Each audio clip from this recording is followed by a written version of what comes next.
네, 안녕하세요. 찾아가는 주최자. 오늘은 기상기후산업대전과 함께하는 기상산업협회 찾아왔습니다. 간단한 소개와 자기소개 부탁드릴게요. 네, 반갑습니다. 저는 대한민국 기상기업들이 더 큰 무대에서 활약할 수 있도록 정부하고 국회, 그다음에 기상산업계에서 통역 역할을 하고 있는 한국기상산업협회 사무국장 조용준입니다. 반갑습니다, 국장님. 네. 저희 워낙 또 오래되셔서 저랑 함께 하신 지 굉장히 오래되신 국장님이거든요. 그래서 워낙 친하기도 하고, 그래서 오늘은 좀 더 부드러운 인터뷰가 될 것 같습니다. 왜 이렇게 웃으시죠? 어려운 질문만 안 해주셨으면 좋겠습니다.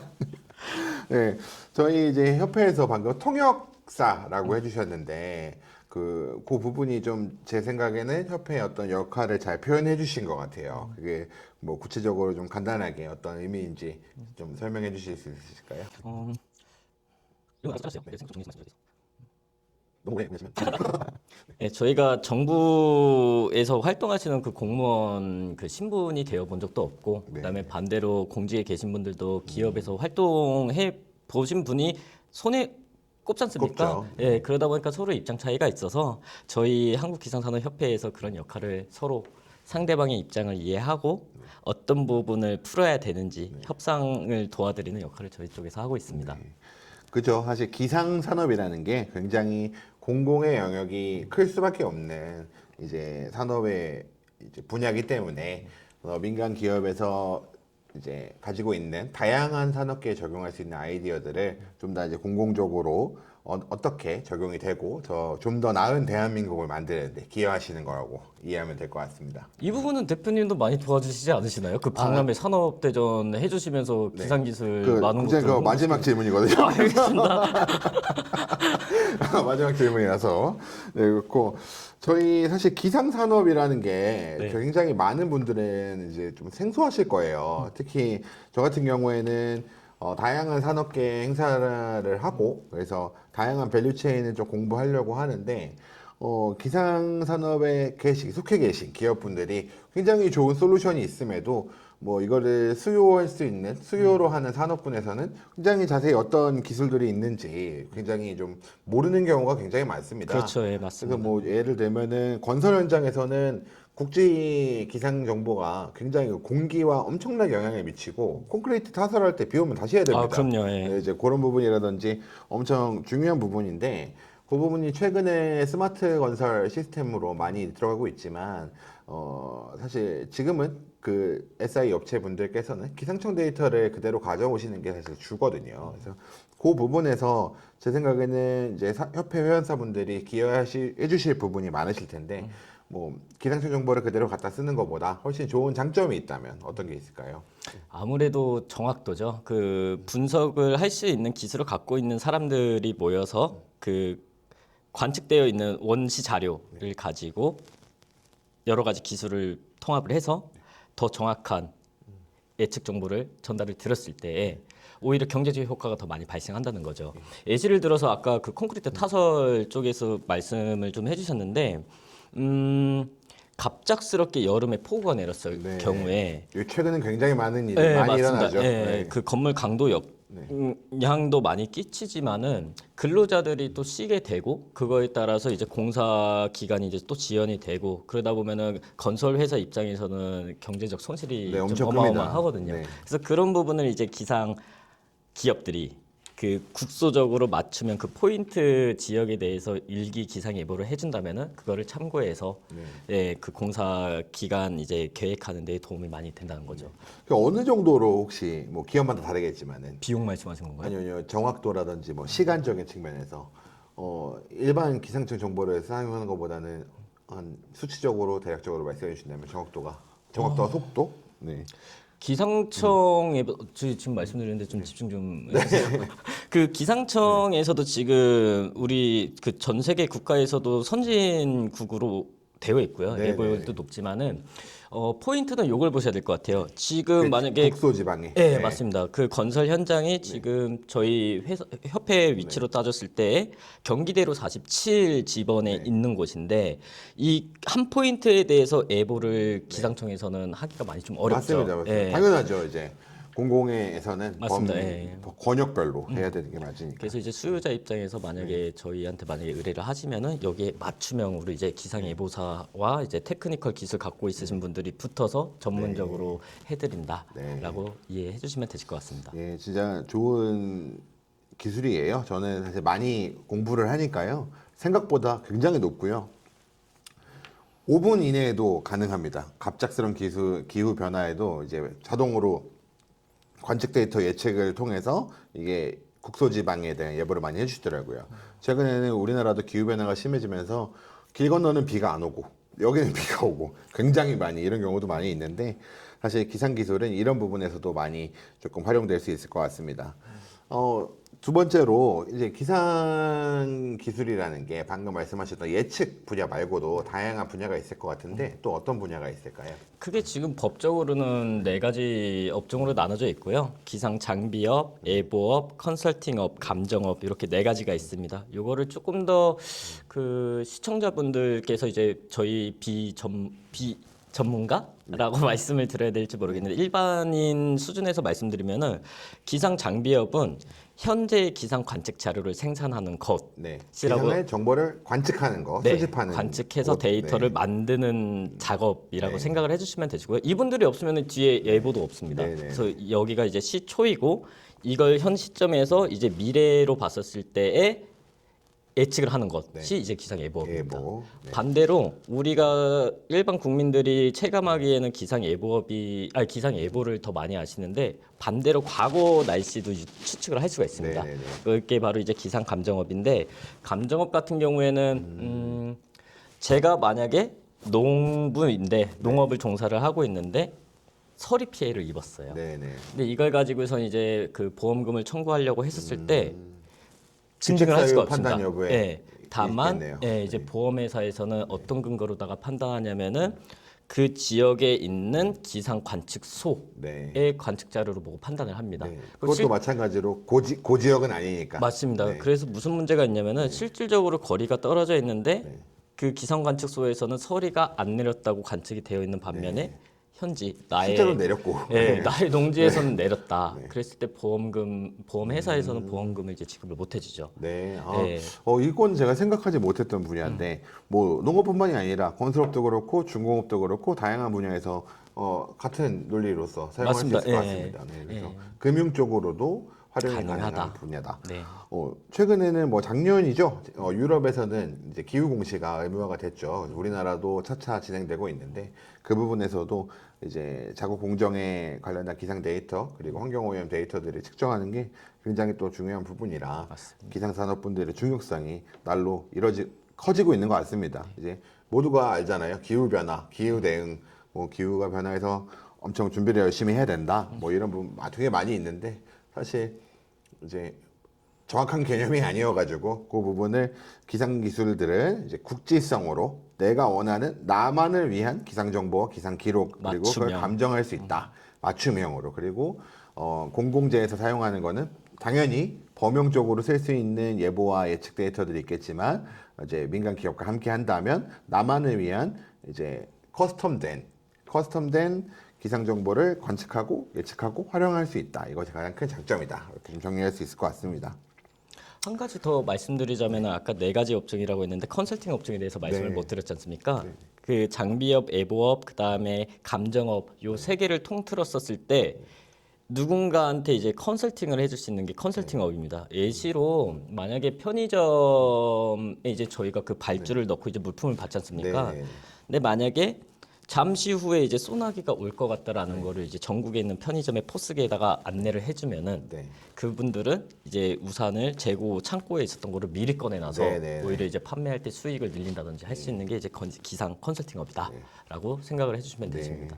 자, 맞습니다. 사실 기상 상황의 변동이라는 게 저희 모든 국민의 삶에 가장 좀 직접적으로 영향을 미치는 것 같아요. 엄청 춥고 네. 덥고 요즘은 또 언제 덥고 언제 춥고 하나도 모르겠거든요. 저도 사실은 그래서 굉장히 감기도 많이 걸리고 하는데 굉장히 이제 나만을 위한 컨설팅된 그리고 그 사업 지역을 위한 그리고 어떤 사업에 더 생산성을 늘릴 수 있는 기술로서 투자 대비 생산성이 더 높으면 ROI가 나온다면 의미가 있는 기술이니까 굉장히 그런 중요성이 있을 것 같습니다. 한 가지 뭐 여쭤봐도 되나요? 네네네. 대표님께서 예. 이제 그 전시 하실 때 야외 전시도 하실 때가 있으신가요? 저는 저희 업계도 실내인, 실외인이 있는데요. 저는 이제 주로 실내인이어가지고 실외는 잘 안 나가긴 하지만 1년에 하나 정도 합니다. 하나 정도. 예.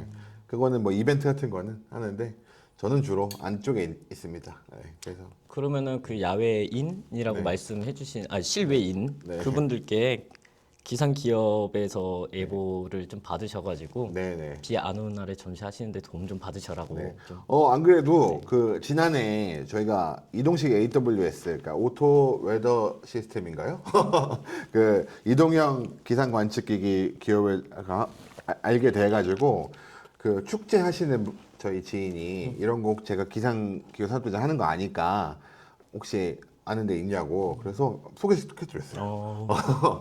진짜 하셨는지는 모르겠는데 소개시켜드려서 그러니까 전화번호만 드리긴 했지만은 저희도 충분히 그런 일리가 있다고 생각합니다. 또 굉장히 또 최근에는 안전 이슈도 많이 있어서 뭐 이제 너무 기온이 높거나 너무 기온이 낮거나 바람이 많이 불거나 하면은 안전 조치를 또 해야 됩니다. 그렇죠. 축제 같은 예, 예. 데서도 보통 이제 야외에서는 저희 같은 뭐 B2B 전시는 아니고 좀 축제 뭐 이런 식으로 많이 하니까 사람 수도 더 많고 그래서 안전 같은 경우에도 더 중요하기 때문에 많이 중대법도 있습니다. 이제 많이 있으니까 그럼요. 영향이. 저 만약에 기상기후 산업대전에서 사고 나면 제가 끌려가요.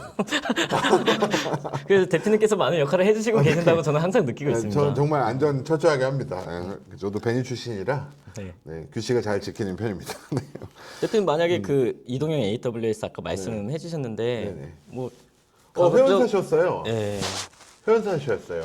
제가 갑자기 기억이 안 나는데 회원사 분 거를 당연히 저희 참가기업 분 거를 소개시켜드렸습니다. 그래서 거기 이제 제안하실 때 넣으신다고 하시더라고요. 그래서 그것도 뭐 그들도 제안을 할 때는 굉장히 유효한 하다. 그런 거라서 그리고 생각보다 여러분 기상 기술이 제가 이런 말씀 드려도 될지 모르겠습니다는 크게 안 비쌉니다. 네. 저희 다른 산업계에서 주로 사용하는 금액에 비해서는 그렇게 안 비쌉니다. 여기 보고 계신 많은 다양한 중공업부터 저희 마이스인들까지 저희 생각보다 이렇게 국소 지방에 대한 기상 예측과 예측 데이터를 미리 알 수 있는 서비스가 그렇게까지 비싸지 않습니다. 저도 깜짝 놀랐습니다. 그래서 적극적으로 검토를 좀 도입해 보셔도 좋을 것 같습니다. 사실 저희는 이제 기도하거든요. 이제 제발 비 오지 말아라. 그렇죠. 네, 이제 그 기우제 메타를 좀 벗어날 때가 되지 않았나 저희도. 사실 뭐 비 온다고 뭐 어떻게 할 수 있는 게 없지 않느냐라고 하는 분들도 있는데 생각보다 할 수 있는 게 많더라고요. 많습니다. 예. 네, 뭐 차다 못해 뭐 우비라도 갖다 놓던가 저 행사를 기준으로 해서는 저희 DP 제품들 위에 천막을 씌워놓는다든가 안으로 빼놓는다든가 이것만 해도 저희 그거 비 들어가면 큰일 나는 장비들이 많습니다. 그거 되는 것보다 훨씬 쌉니다, 여러분. 굉장히 경제적으로 네, 이유가 있는 지금 산으로 가고 있는 것 같긴 한데요. 네, 유튜버가 산으로 가고 사실 있습니다. 좋은 말씀 해주셨고요. 기상 산업이라는 것 자체가 대자연이라는 거를 이제 읽고 분석해 가지고서 테크니컬하게 그 리스크를 줄이도록 하는 거니까요. 저희 기상 산업이 타 산업하고는 좀 약간 특수한 게 보통 산업이라고 하면은 이윤 추구도 네네. 있지만은 저희 기상은 공익 추구가 제일 네. 1순위고 그 다음에 이윤 추구이기 때문에 이 두 가지를 함께 하는 분야다. 네. 그래서 방금 말씀해주신 게 저희 같은 분들이 계시기 때문에 네, 더 안전하게 그리고 이윤도 추구하실 수 있다. 맞습니다. 라는 내용이죠. 네. 그래서 사실 저는 좀 답답한 면도 있습니다. 여기 저희 기업분들은 다 연구자분들이셔가지고 이렇게 좀 적극적인 프로모션이나 저는 되게 안타까울 때가 많아가지고 이제 저희 연결도 좀 몇 개 시켜드리고 했었는데 그것도 뭐 사실은 이제 저는 어쨌건 제3자니까 그래서 협의하시다가 해서 요즘은 되게 이제 솔루션들이 융합이 되고 있어서 컨소시엄 형태로 많이 진짜 민간 산업에서도 활용도가 많이 있을 것 같습니다. 이제 자세한 어떤 기술이 있느냐, 그래서 어떤 솔루션이 있느냐가 궁금하신 분들은 저희가 댓글에 국장님 이메일 남겨놓으니까 연락 주시면 다른 기업 소개시켜드릴 수 있을 것 같습니다. 친절하게 답변 드리도록 하겠습니다. 여태까지 말씀을 나눈 것처럼 지금 사실 기상이라는 건 뭐 날씨, 비, 바람뿐만이 아니라 뭐 지진이라든지 사실 화재 쪽도 연결이 많이 된다고 생각하고 빌딩풍 이런 쪽에도 많이 연결이 된다고 봐요. 그래서 가장 이슈죠. 건설 쪽에서는 스마트 시티. 맞습니다. 거기에는 기상 기술이 안 들어가는 공간이 사실은 없어요. 없습니다. 예. 사실 뭐 가로등에도 뭐 폭염이 되면 뭐 물을 뿌려준다던가, 폭염 기상이 되면은 뭐 가로 현수막이 펼쳐진다던가, 뭐 등등 시작해서 생활과 연결된 스마트 시티. 요즘 신도시들은 웬만하면 다 들어가고 있죠. 근데 거기에 들어가시는 분들이 저희 이제 타 박람회, 제가 준비하는 다른 박람회에 계신 분들이 많이 하시는데, 뭐 조명 쪽도 마찬가지고 뭐 그분들 계시는데, 그분들은 그걸 중요성을 너무 아세요. 그렇죠. 근데 그게 그 갖고 온 데이터가 기상청 데이터예요. 뭐 무료니까 그런 것도 있겠습니다만. 근데 사실은 지자체 분들 입장에서 생각해 보시면, 뭐 예를 들면 전 고양시에 거주하니까 고양시에 비가 온다, 뭐 고양시 일산 동구에 비가 온다, 이렇게 예보가 나와서 비가 진짜 왔을 때 다 펼쳐지면 그 한 수천 개가 펼쳐지고 접혀지겠죠. 그 중에는 요즘은 굉장히 현재는 비가 안 오고 필요가 없는 곳이 많을 텐데, 그런 부분들이 스마트 시티 관련된 기술들에도 굉장히 이제 유효한 영향력을 가질 수 있는 그런 기술이 되지 않을까 싶습니다. 그래서 새로 생기는 수요의 분야라서 기상기업분들도 많이 그쪽으로 어플라이 해보시면 좋을 것 같다는 생각이 듭니다. 약은 약사에게, 병은 의사에게, 기상은 기상 기업에게. 예. 이거 잘라가지고 쇼츠로 써주세요. 매일 썸네일 나왔으면 썸네일. 네, 썸네일 나왔고, 저희 이제 두 번째로 산업 전망을 조금 이야기해보고 싶은데, 앞에서 이제 다 말씀 많이 나눠서 미래지향적으로 한번 얘기를 해볼게요. 기상산업과 기상기업분들이 첫 번째로 국내에서 사양된다면, 없다면 나올 수 있는 문제점은 뭐가 될까요? 대표님. 기상청만 남고. 네. 기상청만 남고. 네, 기상기업이 없어요. 네. 그렇게 됐을 때 저희가 겪을 수 있는 문제점은 뭐가 있을까요? 그 예전에 그 기상청에 대해서 안 좋은 용어로다가 이제 뭐 오보청이라든지 네, 뭐 그런 기상청도에 거, 비하다. 예, 뭐 네. 그런 것도 많았지 않습니까? 네. 만약에 기상기업이 없다면 아직도 그 좀 약간 불명예스러운 명칭이 이어지고 있을 겁니다. 왜냐면은 기상청에서도 그 기상 관측 장비를 유지 보수하려는 인력들이 있어야 되는데 네. 그거를 공무직으로다가 다 할 채용할 수 없죠. 수는 없지 않습니까? 네. 그래서 이제 기상기업에서 갖고 있는 기술력에다가 이제 위탁을 한다든지 네. 하고 있는 부분이 이제 기상 장비업이고요. 그 다음에 이제 시스템 예측률 이제 업그레이드 시키는 것도 그 기상기업에서 갖고 계시는 이제 수준 높은 분들의 아이디어와 재능 기술로다가 같이 협업해서 업그레이드를 하고 있습니다. 예. 맞아요. 여러분, 저희 우리나라의 기상 수준은, 기상 기술의 수준은 선진국 반열에 있습니다. 현재 굉장히 선진국 반열에 있고, 제가 정확하지는 않습니다만 세계 각국과도 기상 정보에 연동되는 그런 그 풀에도 들어가 있고, 그게 아무나 해주는 게 아니라고 들었습니다. 그래서 굉장히 높은 수준인데, 우리가 이렇게 발전할 수 있던 때 있는 이유는 기상 기술이 민간에서 고급화 기술이 발전이 되고, 그것이 모든 국민들에게 돌아갈 만큼 운영이 되고 있는 근간이 되고 있기 때문에 그게 가능했다. 그래서 우리는 기상청만 있어서 되는 것이 아니라 기상 산업분들도 충분히 그 저변이 받쳐줘야 대한민국의 기상 기술과 기상 서비스가, 우리가 국민들 한 명 한 명이 얻을 수 있는 그런 기상 서비스가 질이 높아지고 발전될 거다라고 말씀해 주신 것 같습니다. 맞습니다. 정확하십니다. 네, 그럼 두 번째로는 제 발전이 좀 저해되는 이유가 있을 것 같아요. 요즘 활성화가 되고 있는 산업은 솔직히 아닙니다. 사실 저도 전시하는 B2B 전시하는 입장이지만 막 이렇게 막 열정적이고 막 판로가 여러 가지 늘어나고, 앞서 말씀드린 것처럼 다양한 분야에서 사용될 수 있는데, 뭐 몇몇 이제 누구나 이름을 아는 기업들 한 개 있어요, 한 개. 그래서 그쪽에서만 좀 적극적으로 하시고 다른 데서는 거의 뭐 그런 쪽으로 많이 활동 안 하시는 것 같아요, 제가 보기에는. 그런 이유는 또 무엇이 있을까요? 그리고 또 추가적으로 가장 조금 이제 보다 앞으로 더 중요해질 기상 기술이 사업화가 확장되는데 저해되는 요소가 있다면 또.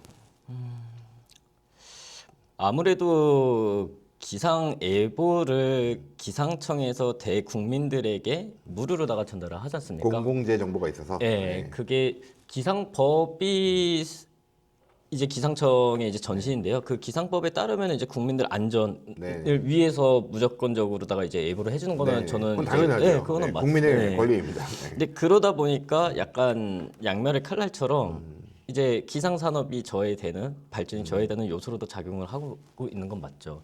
만약에 기상청하고 똑같은 동등한 수준의 예보 기술력을 갖고 있는 기업이 있다고 했었을 때 돈 주고선 이 기업에다가 그 일기예보 받으시겠습니까? 아니면 기상청에 받으시겠습니까? 공공재 사용해야죠. 당연히. 네. 네. 그게 아직은 네. 좀 약간 저희가 돌파구를 좀 찾아야 되는 부분이다라고 말씀을 드릴 수가 있을 것 같습니다. 앞에 말씀드렸듯이 기상청은 권역 예보고 네. 기상기업들은 어떤 내가 갖고 내 사업장의 예보인데 동일 수준이 아니지 않나요? 그렇죠. 다른데 약간 국민들 수준에서도 봤었을 때 보통 이제 날씨라는 거는 우리가 직접 컨트롤을 할 수 있는 부분이 아니다 보니까 오늘 비 오네. 아 그러면 오늘 하루 정도는 그냥 공사 못 하지 뭐라고 좀 이제 생각을 하시는 게 더 많죠. 그 반대로 저희가 가가지고 저희가 정확하게 기상 예보를 해드릴 수가 있습니다. 그럼 저희 거 한번 사용해 보세요라고 했을 때 그들도 처음 도입하기는 이제 어렵다는 거죠. 예. 아직 이제 안 알려져 있는 부분이 크다. 그렇죠. 첫 번째로 이제 공공재의 성격이 있기 때문에 조금 이렇게 대체제가 너무 강력하다. 기상청이라는 존재가 너무 강력하다. 안전 산업적이나 뭐 에너지 쪽에서 너무 강력하다라고 하셨고, 두 번째는 민간 수요자들은 아직 생소하다. 그렇죠. 이제 두 가지로 정리를 할 수 있을 것 같습니다. 생소한 거는 맞는 것 같아요. 근데 저는 제가 또 건설 쪽 전시회를 하다 보니까 건설사분들하고 얘기를 많이 나누다 보면 그분들은 엄청나게 필요로 하세요. 이게 이 지역에 대해서. 그리고 옛날처럼 하루 쉬지면 이거 아닙니다. 거기 하루 그 돈이 얼마인데요. 그래서 그게 아니어서 그거를 보완하기 위한 굉장히 스마트 건설 시스템, 네. 관제 시스템 뭐 이런 게 굉장히 많이 발전하고 있습니다. 그리고 작년에는 국토부에서 고시도 내려와서 지시가 좀 내려와서 어떤 스마트 건설 시스템에 여름엔 폭염, 겨울에는 한파, 강풍 정보를 넣어라, 의무화를 해라 라고 해서 들어와서 스마트 하시는 분들은 그걸 다 넣으셨어요. 근데 다 기상청 거 갖고 와서 넣으셨어요. 맞습니다. 기상청이 제공해 주시는 API를 가지고. 근데 그거를 이제 좀 더 업그레이드 하려면 그 해당 사업장에서 세팅되는 그 정보로 할 수 있다. 그러면 그분들도 차별점을 얻으실 수 있을 것 같고, 생각보다 안 비싸다. 같이 말씀드리고 싶습니다. 진짜 생각보다 안 비쌉니다. 여러분 저를 믿으시고 한번 국장님께 메일을 보내시면 좋을 것 같습니다. 마지막으로 저희 인터뷰가 좀 길어졌는데요. 저희 항상 이제 저희는 기상기후 산업대전이라는 행사에서 같이 협업을 하고 있습니다. 저희 박람회는 이렇게 아직 생소함이라는 측면을 극복하기 위해서 많이 노력을 하는 행사라고 인지해 주시면 좋겠고요. 우리 협회에서는 어떤 산업의 기술력과 장점을 더 멀리 알리시고 이제 산업을 좀 시장을 개발하는 역할을 맡고 계시는 것 같습니다. 저희 그 박람회에 기대되는 부분이나 혹시 뭐 부족한 점 작년에 이런 거 하나만 말씀해 주신다면 저희가 꼭 수정하도록 하겠습니다. 한번 말씀해 주십시오. 안 좋은 거 먼저 들으시는 게 좋으신가요? 아니면 좋은 점 먼저 들으시는 게 안 좋은 게 낫죠. 네. 기분 좋게 끝내야죠. 많은 기업분들 그다음에 회원사분들 참가하셨던 분들하고도 대화를 좀 많이 나눠봤는데요. 그 기상 산업 대전에 대해서 지금 이용기 대표님께서 오랫동안 맡아주시고 계시지 않습니까? 그래서 지금 애로사항이나 어려운 거는 이야기가 나온 게 없습니다. 그래서 저희도 그러신가요? 네. 올해도 작년처럼 그다음에 또 팀원분들 다들 좋으시잖아요. 그래서 올해도 잘 좀 부탁드린다고 말씀을 드리고요. 아유 감사합니다. 예, 좋은 점은 그 일반 시청자분들께서 생각지도 못했었던 기술들이 나온다. 그리고 그거를 가지고 내가 지금 손실을 보고 있었던 것들을 메꿀 수가 있다. 극단적인 예시로 10,000원 투자해가지고선 100만 원 아끼시면은 어마어마한 이득 아니십니까? 꼭 오셔갖고선 기상 기술이 얼마만큼 도움이 되는지 꼭 확인해 보셨으면 좋겠습니다. 아유 감사합니다. 근데 정말 말씀 주신 게 맞는 게 저도 이제 주최자 중에서 유튜브를 이제 하는 게 아마 저희밖에 없는 걸로 알고 있습니다만 현재는 이거 시작하게 된 계기가요. 기상기후 산업대전 기업분들 때문이에요. 정말 제품을 보면 아니 이게 된다고? 이런 게 있습니다. 여러분. 굉장히 생각보다 막 극초당 5분 후 뭐 폭우 예측해서 바로 뭐 처리해주고 뭐 이런 게 다 됩니다. 깜짝 놀랐어요. 그리고 그게 그냥 글로만 되는 게 아니라 다 실증이 되어 있는 기술들이 굉장히 많습니다. 그래서 많이 찾아주시고요. 이거를 전시장 안에서뿐만이 아니라 바깥에서도 편하게 보실 수 있도록 유튜브를 만들어서 앞으로 저희도 많이 보여드릴 예정이니까요. 많은 사랑 부탁드리겠습니다. 네, 오늘 시간 내주셔서 정말 감사드리고요. 올해도 남은 기간에 특히 바이어 모집이나 상가기업 모집하실 때도 많은 도움 부탁드립니다. 감사합니다. 감사합니다. 감사합니다.